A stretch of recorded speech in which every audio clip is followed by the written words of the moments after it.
America's Cannabis Conversation.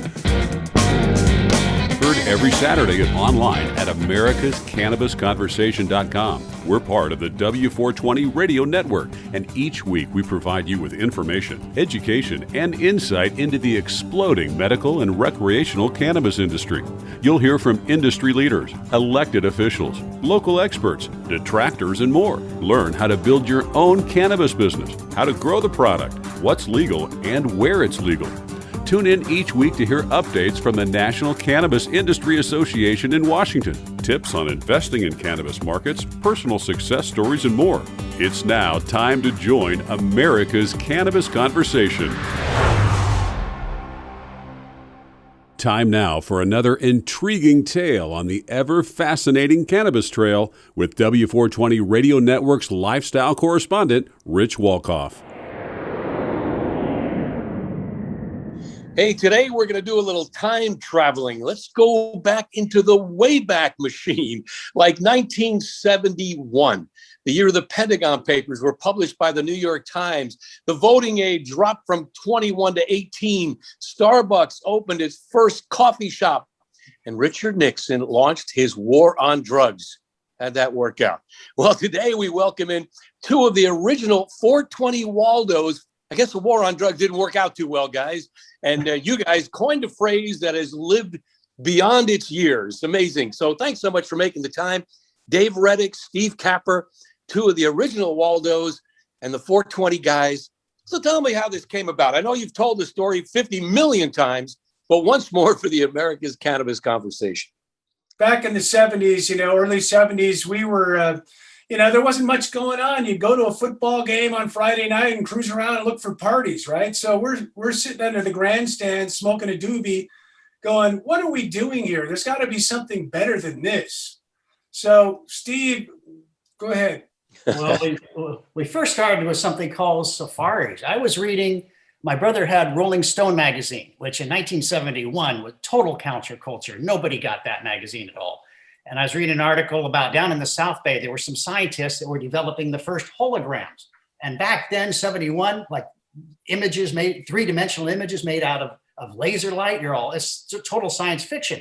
It said they were there 24 hours a day working on their stuff and they were excited. And so I got, whoa, what the hell? I used to take Cub Scout field trips. I'll go down and pound on their door and see if they'd show me they had a holographic city, a whole city made out of holographic light. So I went down there, I pounded on the door, and they just welcomed me and showed me everything they were doing. And we had a lot of laughs, and they go, hey, I'll go back and get the Waldos, and we'll all go down there. So the following week, I said, you guys got to see this. We piled in the car. Of course, we got high. We went down there, and we pounded on the door and hung out with these scientists. We had them cracking up, laughing. And we go, well, that's great. Something else to do besides go to the football game. So we decided each week we were going to do something unusual and different rather than the normal stuff.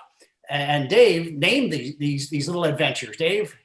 Yeah, well, we said, hey, this is kind of like we're going on a safari. Why don't we just call them safaris? So every week we try to come up with something new to do that's, we were like seekers. We wanted to do something fun, meet interesting, weird people and do weird things. And that's what our goal was. So one day we hung out on a wall in the center of campus at Rafael High School. That's why we call ourselves the Waldos. We hung out on a wall. And one day I'm sitting on the wall. Let's preface that before you get there. Okay. We used to sit on this wall and breaks between class, and we'd watch all the people walk by and we'd do impressions of these people. And, we'd try to crack each other up as we watch these people going by. That was, we were totally into comedy. So we created hundreds of catchphrases and slogans, and 420 was another one of our slogans. 420 is just the tip of the iceberg of our Waldo culture. Anyway, so sitting on the wall, a buddy of mine comes up and he goes, hey, my brother's in the U.S. Coast Guard out at Point Reyes. And for some reason, these guys, and they're growing weed. And for some reason, these Coast Guard guys think that their commanding officer is going to bust them. They don't want to get busted. So they decided to relinquish their growing patch. And they decided that Bill and his friends, which was us, could pick it. And the Coast Guard guy made a map of where the weed was.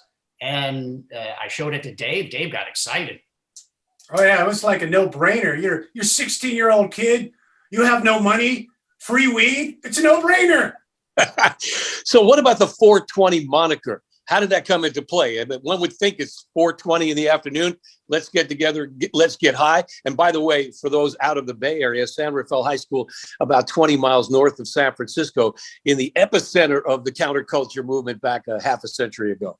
Right. So we not only were we, just Waldos, we weren't typical stoners. We're not Spicoli, at Fast Times at Ridgemont High. Most people think stoners, they're lethargic, they're lazy, they're forgetful. No, we were active.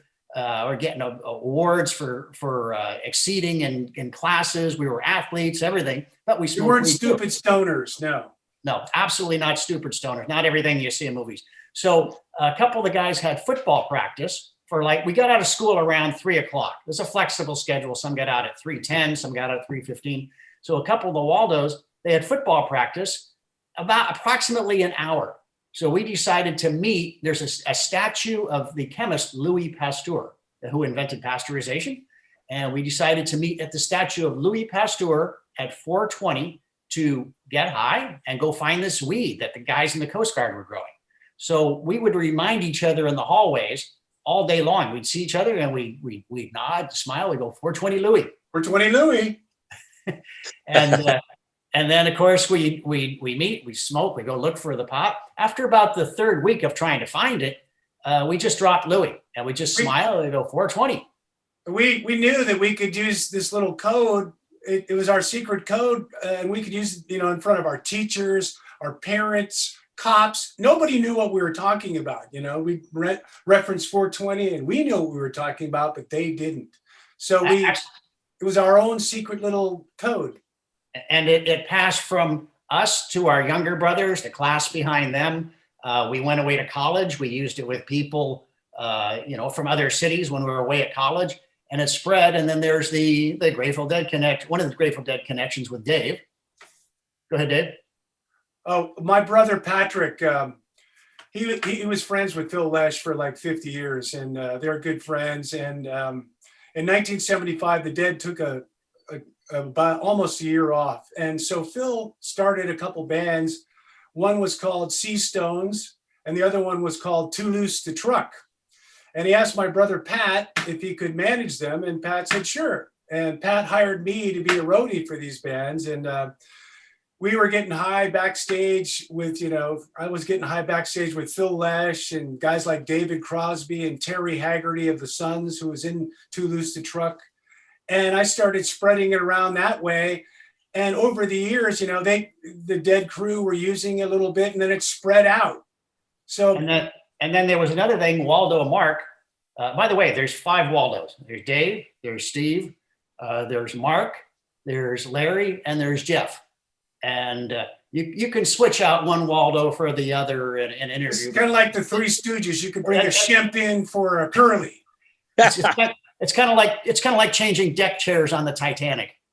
Yeah, well, but you're unlike the Titanic. So here you guys are, half a century later, as the merry pranksters of the day, and still retain that spirit of the 60s counterculture and the like. Can you tell me how cannabis played into that? I mean, it was a fun and invigorating and creative source of what you did back in the day. How about as it evolved in your lives? Well, first of all, people these days, because it's just legal and people are buying at the store, and you're driving down the freeway and there's billboards for cannabis delivery. People forget how illegal it was, and we spent our entire lives looking over our shoulder, running, using our secret places, and trying to score weed, and we knew you could get busted. You could get thrown in jail for 10 years for a joint back there in some states. Building pipes out of watermelons, toilet rolls, and everything else. We were like outlaws. We were desperados, comedic desperados. And an interesting part of our story is Waldo Jeff. His father was one of the highest level narcotics officers in the state of California. So there's a whole interesting aspect of the story. One of the guys who started 420, his dad was a narc. Jeff knew all about search and seizure laws. So he clued us into things like, if you have something in your glove box and it's locked, the cops can't ask you to open it without getting a warrant. And one time we were up at Lake Tahoe, Steve, me, and Jeff, and so Jeff and I went into the casino. We're at State Line, and Steve says, "I'm going to roll some doobies, come back in a little while." And we split, Jeff and I, and then we started coming back, and then we see Steve with these Nevada sheriff's cars, a couple of them around the car, and they're trying to bust Steve. So, there's a whole funny story there. That's kind of a long story. I don't know how much time we have. Well, I'd love to hear an essence of, because this really, as I say, personifies the spirit of the time, where you had to be, it's a cat and mouse dodging the lawman. And today it's, part of the culture. It's so much more accepted. But the evolution is fascinating. And in a lot of ways, you guys in that time helped launch it. So I'm just curious how it evolved for you through the decades. Well, we didn't know we were creating history at the time. All we knew is we were having fun. We were all about having fun and having adventures, So as the years went by, we started noticing, about, 1996 or even earlier, we started noticing people were spray painting 420 on signs and rocks and carving it into benches. And one day, Waldo Larry Schwartz called up Steve and says, "Hey, this is everywhere. We gotta do something about this, Steve." So to secure the origins of this, because it went off into so many theories. Half the country thought it was a police code for being busted for marijuana or transporting marijuana or whatever. And then there were other theories. It was the time, I don't know, it's evolved over the years. The time Jerry Garcia died, not true. There's 420 chemical constituents and THC, which is the part which gets you high. So we said, we got to get the origin straight. So I wrote a letter to High Times, and they, the editor in chief, he flew out to California and documented. We have all kinds of physical evidence proof, and he documented this. And that was kind of the launch of the world beginning to get to know us. And then eventually Huffington Post and New York Times and LA Times and everybody started examining further. And we have the history. We have it on our website, 420waldos.com. And we keep all the physical documents of our proof in a safe deposit box at the Wells Fargo Bank in San Francisco. And guess what the address is? It's 420 Montgomery Street. Oh, I love it. That's serendipity. And Lagunitas Brewery has a Waldo Special Ale in your honor.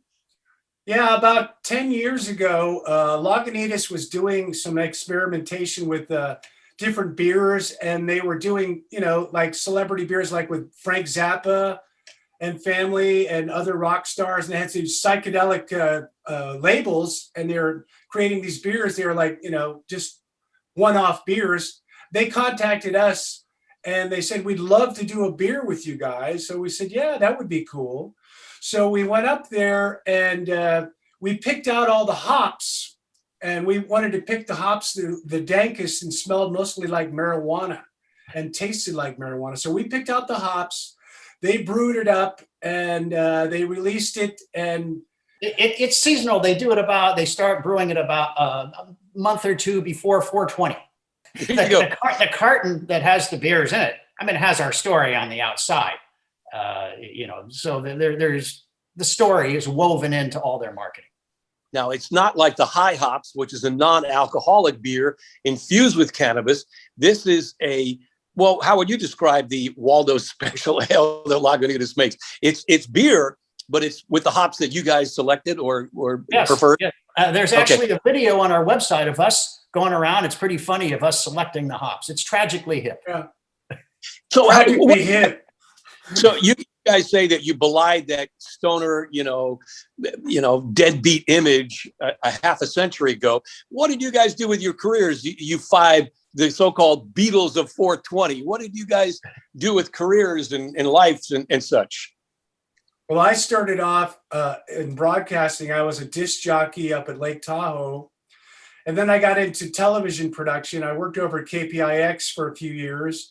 Then I went to PM Magazine. I was a satellite producer and coordinator. And then I went to CNN, and I was a cameraman there, freelance and staff, for about 20 years. And I work with Don Knapp, like you said, you know, Don. He was one of the Yes. greatest reporters I ever worked with, a great guy. So after they closed the bureau in San Francisco, that was about 2001, I went over to Tech TV for about a year. And then Paul Allen folded that company, and I've been an independent filmmaker since. He's also a social director on a tugboat. That's right. All right. How about the rest of your buddies? I had 30 years ago, I started from like a 6 foot by 6 foot cubicle. That's a real specialty kind of finance company. It's accounts receivables funding in specialty niches. I had it about 30 years. Right now, I'm actually the technologies that we've developed. I hope in the next 6 months that I can take these technologies to facilitate other people financing receivables in the cannabis space. Sweet. So see if I can put that together. Awesome. How are you guys going to celebrate the 50th anniversary of your 420, pioneering efforts? It'll be a virtual celebration followed by deli platters. We probably, with the pandemic last year, we did some interviews, and I actually hooked up with Waldo Larry, and we were on the iPhone, and we shared a virtual joint. I'd take a puff and pass it to him, and he'd take it and pass it back to me. So I don't know what we're doing this year, but whatever it is. Last year we did a virtual celebration with ArcView Group, which is kind of like the entire marijuana industry, not so much the public. And they want us back. They really want us back this year. So we agreed to do that this year. We'll be on with Steve D'Angelo, the high king of weed, for medical marijuana and things like. He owns the Harborside over in Oakland.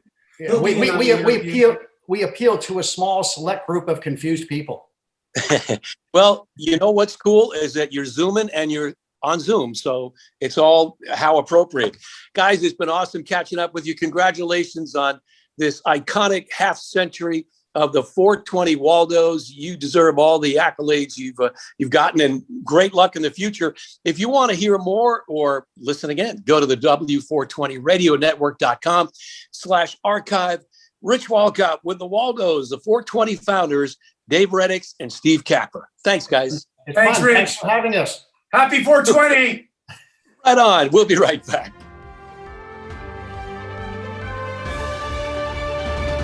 W420radionetwork.com. You're listening to America's Cannabis Conversation on W420radionetwork.com.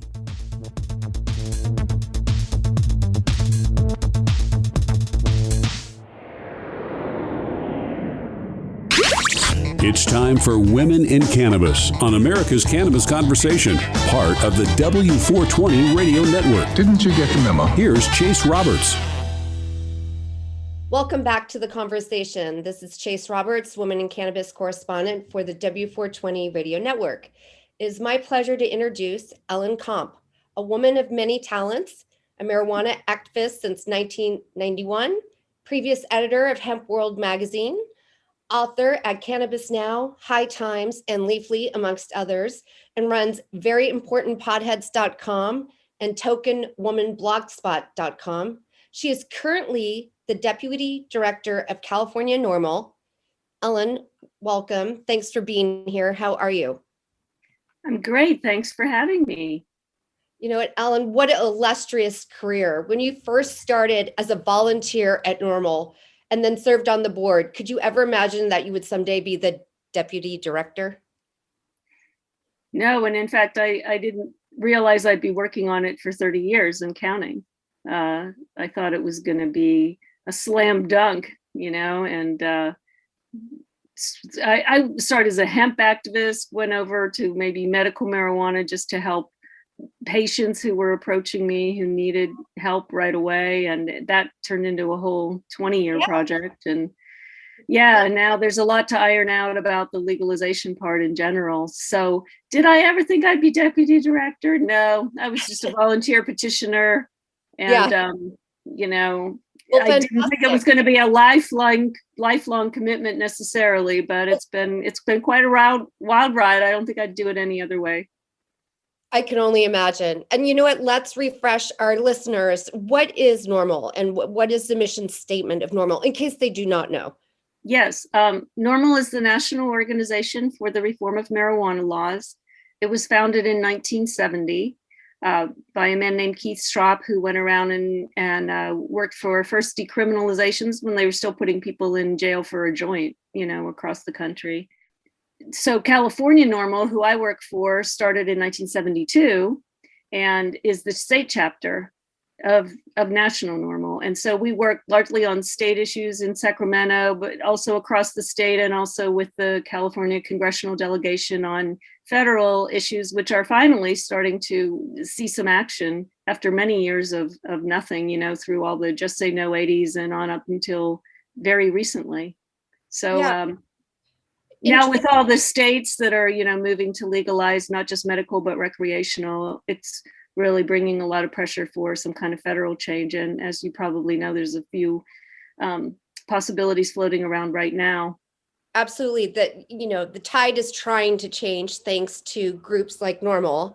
Yeah. Do you think Governor Newsom is a proponent for the cannabis industry here in California? Is this something you can speak to, or? Yes, I do. Actually, Cal NORML has taken the step, which we haven't done before, of actually endorsing a candidate or coming out against the recall of Governor Newsom. Usually we just put out information about candidates, but this we thought was important enough to take a stand, a stronger stand. We do have a voter guide where we talk about some of these alternative candidates, but Newsom has been, even when he was lieutenant governor and even before, was one of the early people to come out for full legalization. He convened a blue ribbon commission to study legalization in California and was a proponent of Prop 64, which did legalize for recreational use, not perfectly by any means. And we've been pushing him for, things like trying to lower taxation, especially for medical patients and different things like that, he could have been better on. But we don't think there's another candidate among the others, certainly really who's qualified to be governor, who is anywhere near as good as Newsom is on. Some of the Republicans that have been running have really bad records in the voting in the legislature. And Newsom has been really a strong proponent for legal cannabis. Is there any other politicians in California you could name that also you feel resonates with this industry and helping it move along in positive ways to help it grow and be completely normalized?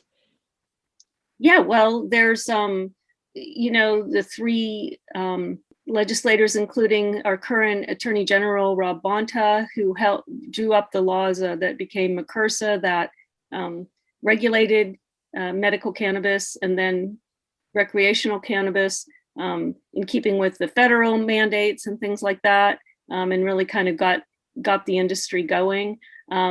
Scott Wiener comes to mind, the senator from San Francisco, who passed the bill to allow for donations of medical cannabis to indigent patients, which formerly had to be taxed under the old regime. It was kind of a, unintended consequence of Prop 64 because, medical marijuana in particular has always been about compassion. In fact, Prop 215, which passed 25 years ago, was called the Compassionate Use Act. You were a huge part of that too. And actually, you run a magazine called 215 Reporter.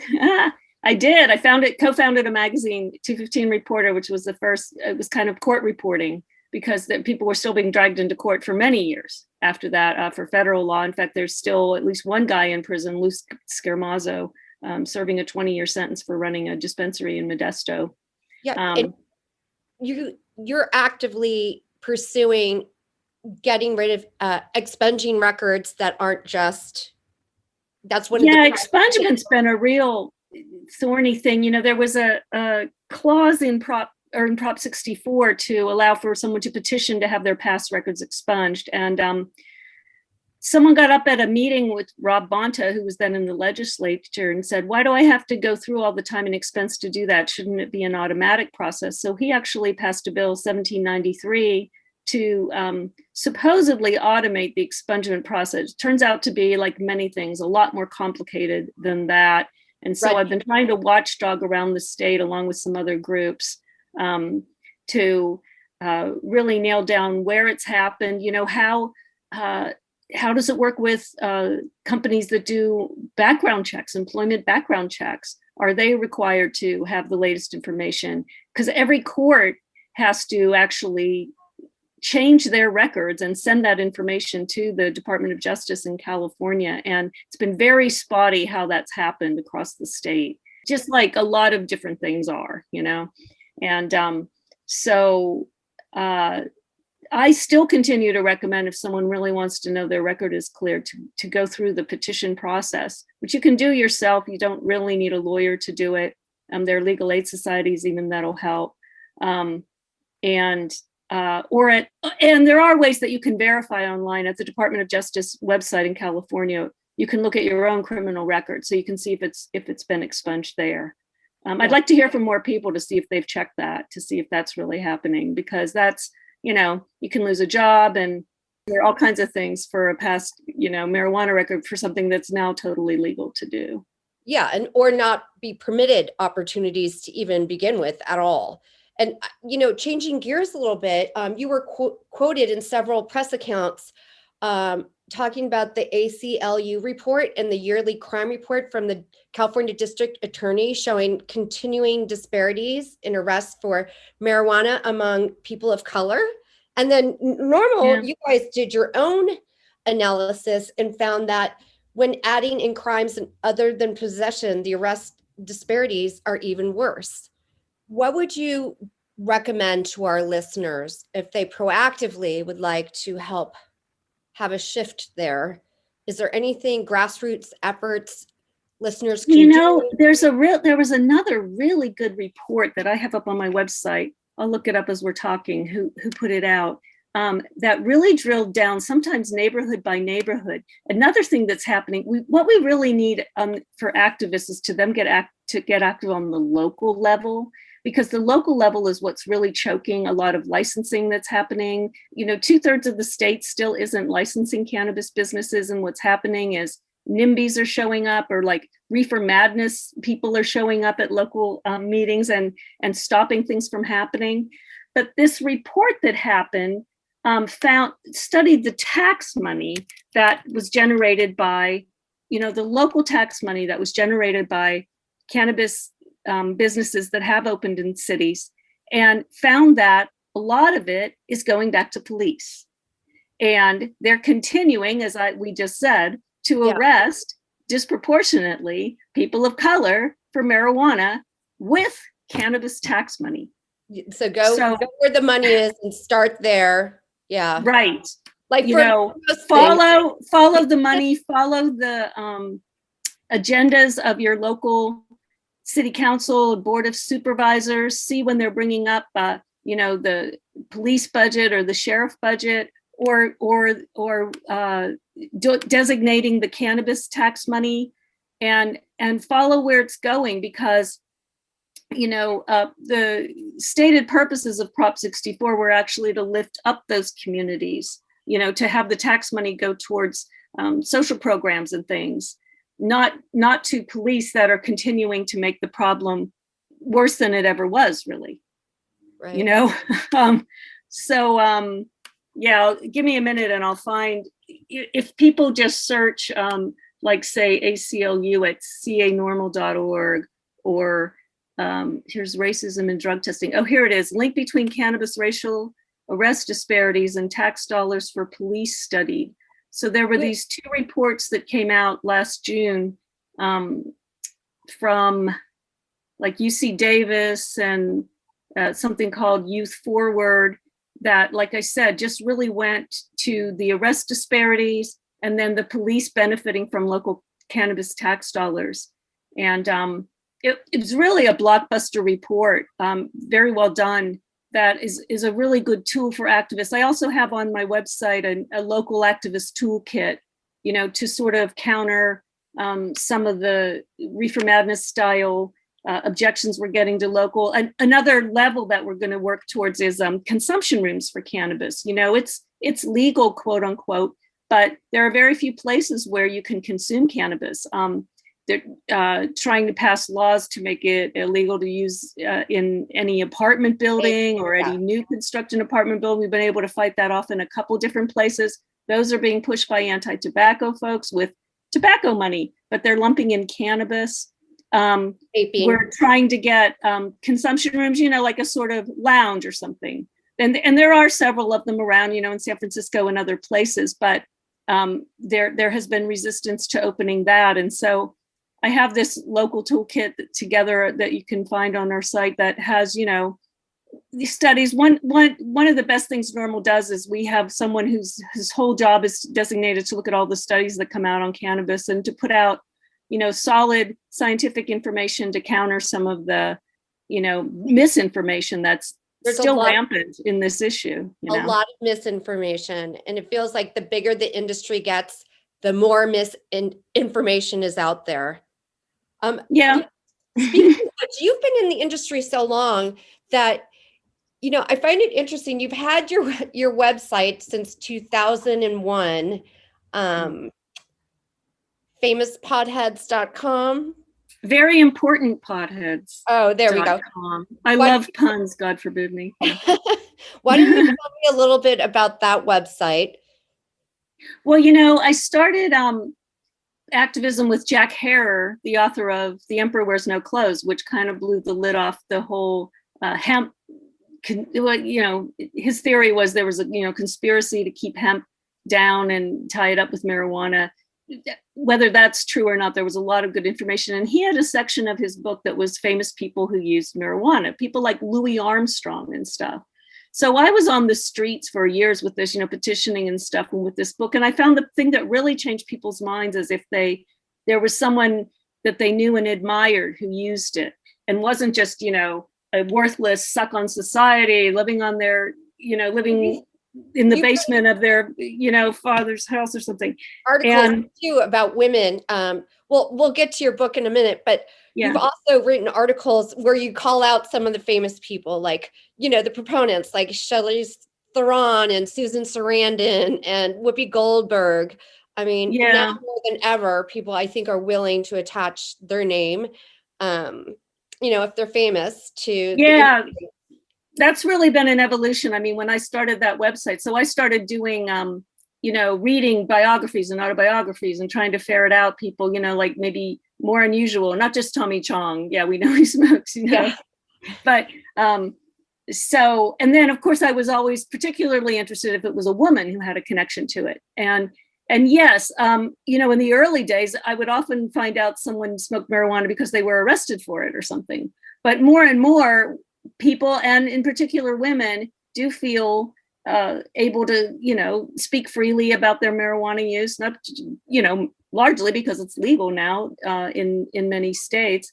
And the stigma is just dissolving, but still hear from, How many years would you project before we get to a place where that stigma is not so prominent? Any projections? It's hard to say because, you know, the alcohol culture is so ingrained in this country, you know, where that's the accepted social inebriant. I mean, it's a process, you know, like I was going to say, I still hear from parents who sometimes have their parental rights interrupted, you know, because of using cannabis. And that's another very serious side effect of the stigma against it. But, you know, and so I feel like it's dissolving away. There's actually language in Prop 64 to prevent that. But then there's always, they find ways to go around a different law or find a different way to repress someone. There's some new technology that enables them to test for it and stuff. And so I thought medical marijuana, we'd be through with it in a couple of years. So I'm not a good person to ask how long it's really going to take. You know, you can change a law, but that doesn't mean the next day everyone accepts you. You know, it's a really long process, you know? Yeah. And then speaking of which, you have your Token Women blogspot.com, which also then leads to your book that you wrote called Token Women, a 4,000-year herstory. Can you tell me a little bit about that? Sure. Well, that book spun off from presentations I was giving about, famous people I had been able to pin down, famous women in particular. And people were asking for a book. So I did put together a book, sort of a distillation of my research on 50 different women, and they're pictured, and then it's chronological. So it starts with some of the ancient goddesses that had connection with, the healing herb. And my thesis is the put down of women in Western society was concurrent with the put down of plant teachers and medicines and herbs that they used for religious purposes as well as for medical purposes. And so then it goes through, the sort of modern bohemian artists, and then the beats and the hippies, and all the way up to the modern day, with Susan Sarandon's in it, Whoopi Goldberg, people like that. And again, when I show it to people and they recognize someone, like I remember showing it to this guy Russ Belville, this kind of activist from Washington, and he saw Tallulah Bankhead in there, who had his birthday, and he connected with her. This is something I never would have predicted, that there would be that kind of a connection, and so I didn't realize that either. Right. So I remember one woman bought it for me just a couple of years ago, the book, and she said she was going to give it to her one friend with whom she smokes marijuana. She only has one girlfriend she smokes marijuana with. Wow. That is still going on. So, and for years and years, women supported legalization 10% less often than men did, and used it less often, or at least would admit to it. And that has finally turned around just in the last year or so. We just got to the point where the first poll that showed that women had a slightly more support for legalization than men. And that has been brand new. And I think it's, I credit women in the industry who've come forward, mothers who've come forward to advocate for their children to use CBD or medical marijuana, and as well as, the legalization efforts have finally brought women around. So much has been done. So much more needs to be done for women in the industry and the industry in general. Ellen, I really, really want to thank you for being here. If you missed any of this great interview with Ellen Komp, you can go to W420 Radio Network and click on the archive section to listen to this and other great interviews, and we'll be right back. W420radionetwork.com. Welcome to the conversation. I'm your host, David Katzmeyer. Today we'll be speaking about the expanding world of CBD oils. This brings us to Laughing Frogs Nutraceuticals, and this week's special guest, Christopher Haigh, is CEO of Whitechapel Holdings Company, which is doing business as Laughing Frogs, selling health and wellness products with a specialty in high-quality, all-organic CBD oil, which can be seen at laughingfrogs.com. Chris has an extensive background in marketing in Silicon Valley with such clients as Intel, as well as a background in the financial solutions industry, which has been his entree point into the world of cannabis and CBD oil. Chris, along with Mitchell Rabin and other colleagues, has been building the Laughing Frogs brand for a few years, and they're always interested in collaborating partners, investment partners, and the like. Whitechapel Holdings also has a publicly traded entity as well, so there is an opportunity here for substantial expansion. Whitechapel also has a presence in Australia, known as Whitechapel Australia, which provides Laughing Frogs with a unique superfruit. Laughing Frogs has an exclusive on this for North America distribution, in addition to their CBD oil line. Mitchell Rabin is host and producer of A Better World Media and Promotions. He has an extensive background in holistic health and in wellness and eco-oriented businesses. Mitchell Rabin interviews the sung and unsung heroes of society, as well as thought leaders in science, business, politics, environmentalists, progressive economics, and the arts. Mitchell is an investor and partner in Whitechapel Holdings and works closely with Chris in building the company and brand. Mitchell's array of activities can be seen at abetterworld.net. Mitchell and Christopher, I thank you for joining the conversation. To begin, Mitchell Rabin, would you like to introduce this week's special guest, Christopher Haigh of Whitechapel Holdings? Mitchell? It would be my pleasure, David Katzmeyer. Truly my pleasure, and it's good to see you and hear you again. Chris, I love dealing with you. I love what you're up to with CBD oil and this particular quality of CBD oil. And the market has grown and has actually been flooded in many ways over the past several years, but still Laughing Frogs has its own distinctions. Could you just talk a little bit about what those are and why it stands out in the field? Yeah, of course, and thanks for having me, Mitchell. Always good to talk to you. Laughing Frogs really started as a company that had a focus on health and wellness, particularly for seniors. And the great thing about CBD is that it has the ability to be able to really, really help with those issues that seniors most frequently have to deal with. Certainly things like stress, emotional distress, joint pain, the whole sort of arthritis type of complaint, sleeplessness, which is invariably brought on by stress. And so when we started out, we spent a lot of time working with chemists on building proprietary mixtures for our CBD, our formulations, to address these issues. We also made them into sprays because there are, with seniors, issues about taking pills, taking hard pills, the swallowing process. With our sprays, you spray under the tongue, and we also have soft gels as well. But primarily, that was our mission to start with. It really was a focus on health and wellness, and particularly trying to help seniors.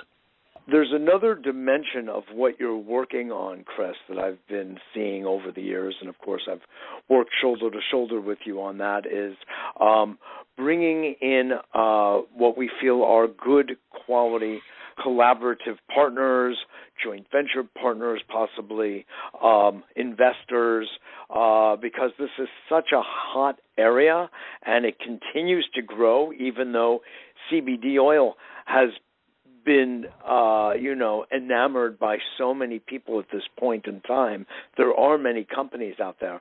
But when you've got something like you have helped to develop here for Laughing Frogs, it really does stand out from the mainstream. So it really does become an opportunity for entrepreneurs to turn their attention and do something pretty profitable with. You want to talk to that part of what we've got here at Laughing Frogs?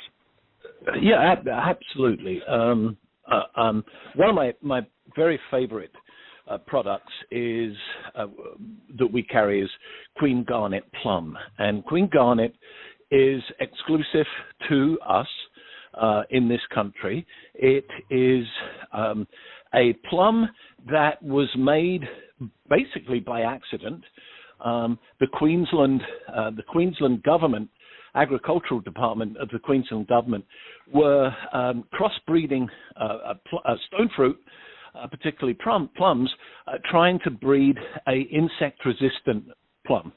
And what they, after I don't know how many attempts, they came up with this extraordinary superfruit, which has more vitamin C than any known fruit of its kind. It is extraordinarily. It's packed with all kinds of nutrients that are just not found in one package, and there they are, all in this one package. Major antioxidants. Oh, major, absolutely. It's really good for the gut, and people that have, gut issues. It comes as a powder, that you can.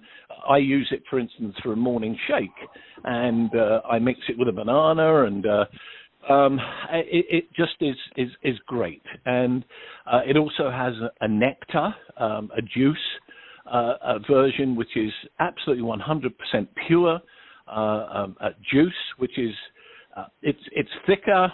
It's sort of like an apricot type of thickness, the viscosity of it, but boy, oh boy, is it yummy. And of course, it's 100% natural, 100% organic. It's only grown in one place, in Australia. And, so one of the great things about we have the exclusive on it for North America. And we have the exclusive, for North America. Yeah. And by the way, we're looking for resellers out there if anybody's interested. One of the great things about working with these other countries like Australia, Madagascar, Tasmania, is these countries were basically, they were left alone for tens of thousands of years. And they developed in a completely different way than more highly trafficked, Europe, America. So there are plants in Australia that only grow in Australia that offer the most extraordinary benefits. And we partnered with a science group over there and have looked at a number of these products. There's a product called Tasmanian honey, which is just extraordinary, but it's also so good for you. It just puts other honeys in the shade. And so there's any number of those. And part of our mission is really to try and bring those products, which are good, they're wholesome, they're healthful, to America. Mitchell introduced us to a colleague of his recently that is doing something with coconuts that none of us have ever seen before, and we're looking at introducing that product into Australia,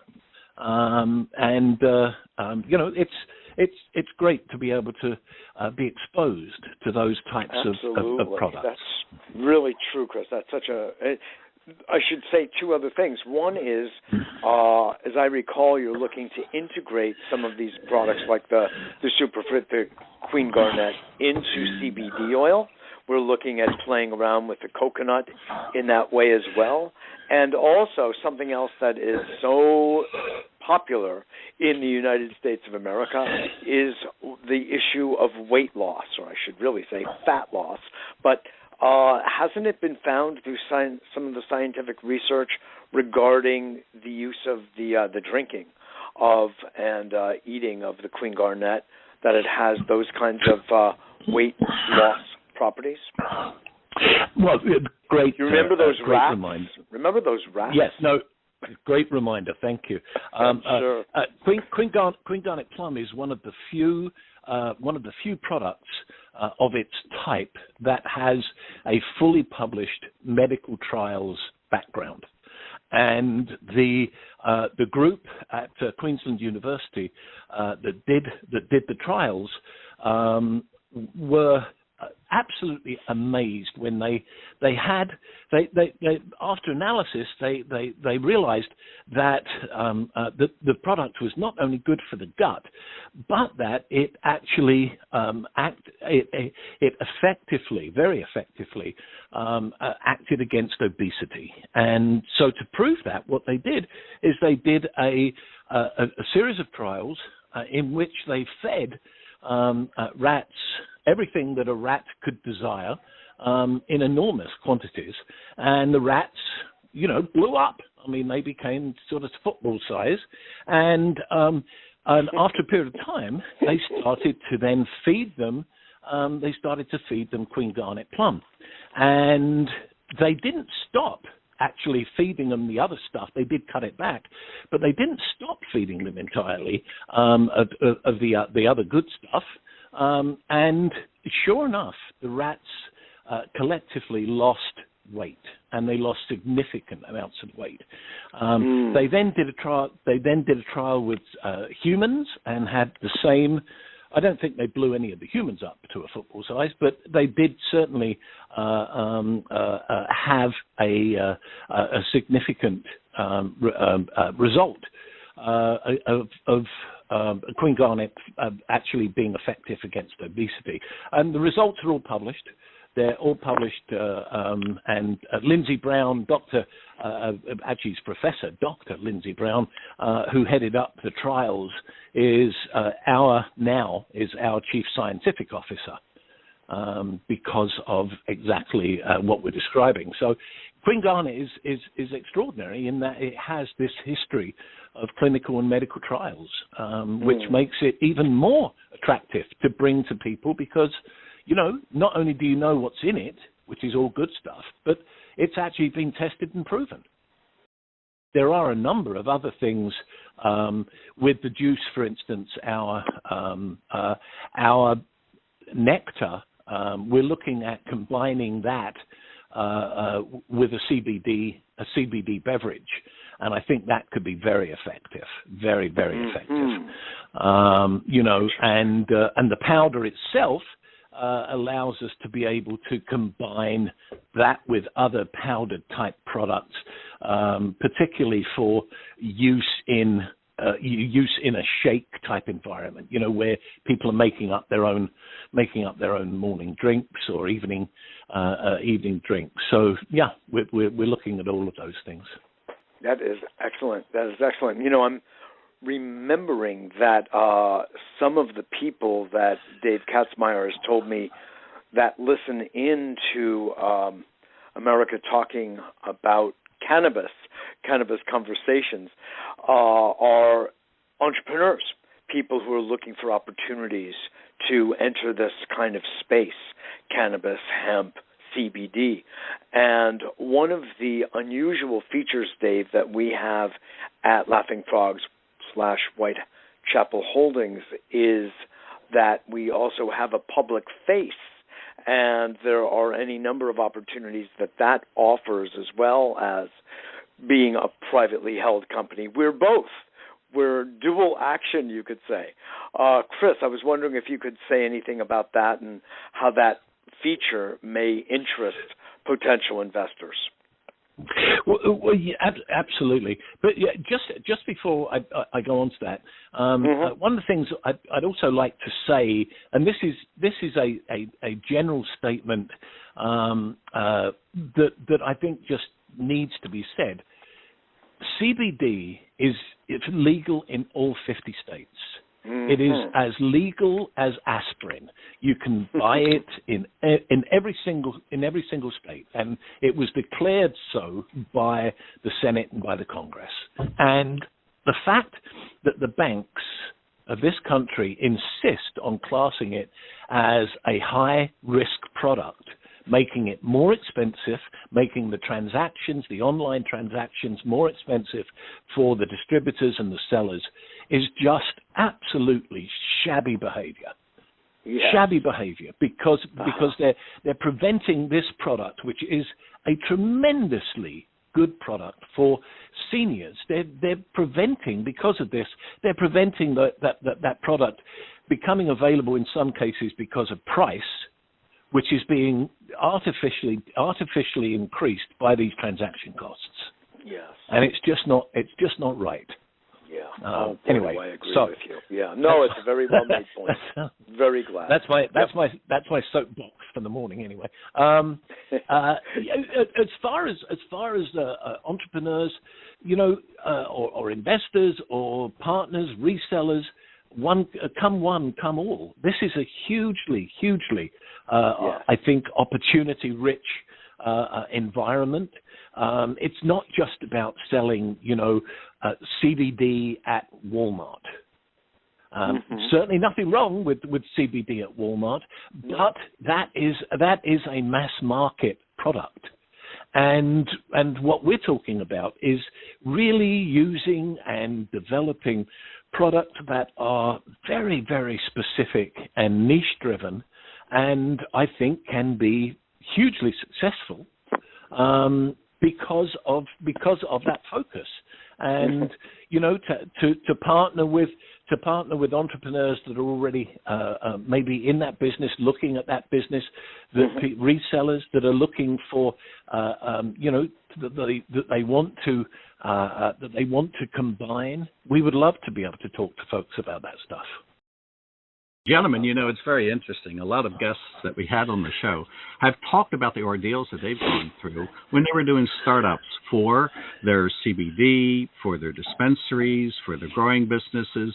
And they often say they didn't realize there was so much research involved and necessary to get into these fledgling industries because these are effectively large industries, despite new industries, despite the fact that they become very large. And they also have to research what are regulations and what state requirements are. But you at Laughing Frogs, you're well established. You've done all of that. You've already got your foundation and have been surviving for years and doing it well. So this is the groundwork is done in your case, and you've expanded into variations that you offer and the different products that you've developed, and some of them quite unique. We have, and this business has been. It was on virtually a hockey stick type of rise prior to the pandemic. Just a short story.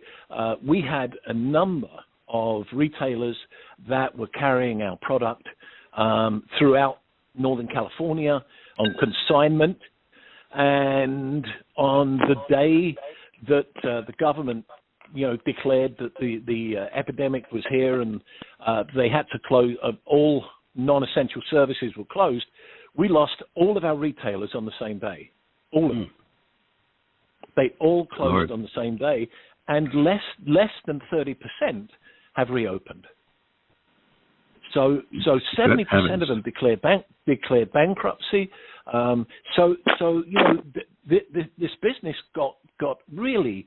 I think it got just chopped off not completely chopped off at the knees, but the impetus and the momentum of it became much slower, and that was a tremendous pity, because if CBD and its values and its effectiveness had been more widely discussed, I think there would have been a lot of people that would have felt more comfortable, using CBD at the first sign of a snivel, or the more stressed as these announcements about the pandemic were being made, that they were feeling stressed and not able to sleep. I think people would have benefited. Yes, and unfortunately, you're right. Unfortunately, all of that got pushed to one side, and we became basically a sort of doomsaying society for a couple of years, where the only thing that you ever heard about was either opioid deaths or the epidemic. Mm-hmm. Well, we're getting a lot more educated now. Yes, and as we get educated, we first got educated as to what can be done with all the byproducts of cannabis, which is proving to be astounding. You can do more things with cannabis than you can do with a peanut. You remember your history lessons of all the things you could do with a peanut? Oh, my God. And so then the next thing is to discover all the different things that need treating that can be treated with CBD oils and other byproducts. And then, so this has been growing exponentially as we're discovering more, filling more niches. And this is why we have a driving force that has made this the biggest expansion of any industry since the home computer market. And Laughing Frogs, you've certainly been leading the way with this. Mitchell, I thank you, who is a strategic partner with Laughing Frogs, as well as America's Cannabis Conversation, for being part of this conversation, because Chris Haigh, CEO of Laughing Frogs, going through your website at laughingfrogs.com has been quite interesting and an education, and it's quite fascinating when you look at the unique way you bring these quality products across North America. something for us all to learn. Thank goodness for companies like Laughing Frogs and Mitchell of abetterworld.net for introducing us. We're happy to become acquainted and that you are now part of America's Cannabis Conversation.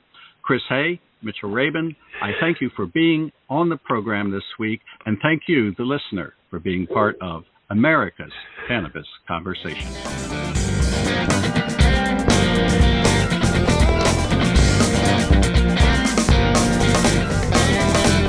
W420radionetwork.com